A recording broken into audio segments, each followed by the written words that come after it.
ಪ್ರಯಾಗ್ರಾಜ್ನಲ್ಲಿ 45 ದಿನಗಳ ಕಾಲ ನಡೆದ ಮಹಾಕುಂಭಮೇಳದಲ್ಲಿ ಸರ್ಕಾರದ ಖಜಾನೆ ಮಾತ್ರ ತುಂಬಿಲ್ಲ, ಎಷ್ಟೋ ವ್ಯಕ್ತಿಗಳ ಎಷ್ಟೋ ಕುಟುಂಬಗಳ ಬದುಕಿನ ದಿಕ್ಕನ್ನೇ ಬದಲಿಸಿಬಿಟ್ಟಿದೆ.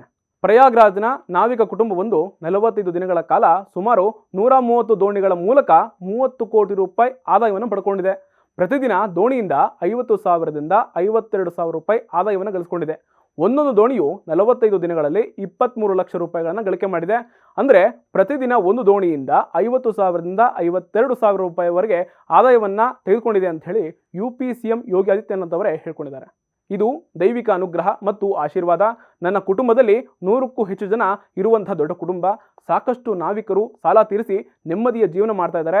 ಮಹಾಕುಂಭ ನನ್ನ ಕುಟುಂಬಕ್ಕೆ ಒಂದು ವರದಾನ ಅಂತ ಪಿಂಟು ಅವರ ತಾಯಿ ಶುಕ್ಲಾವತಿ ದೇವಿ ಸಂತಸವನ್ನು ವ್ಯಕ್ತಪಡಿಸ್ತಾ ಇದ್ದಾರೆ. ಇನ್ನು ಉತ್ತರ ಪ್ರದೇಶ ಸರ್ಕಾರ ಈ ಮಹಾಕುಂಭಮೇಳಕ್ಕೆ 7,500 ಕೋಟಿ ರೂಪಾಯಿ ಖರ್ಚು ಮಾಡಿತ್ತು. ಅದಕ್ಕೆ ಪ್ರತಿಫಲದಂತೆ ಬರೋಬ್ಬರಿ 3 ಲಕ್ಷ ಕೋಟಿ ರೂಪಾಯಿ ಆದಾಯವನ್ನು ಪಡ್ಕೊಂಡಿದೆ.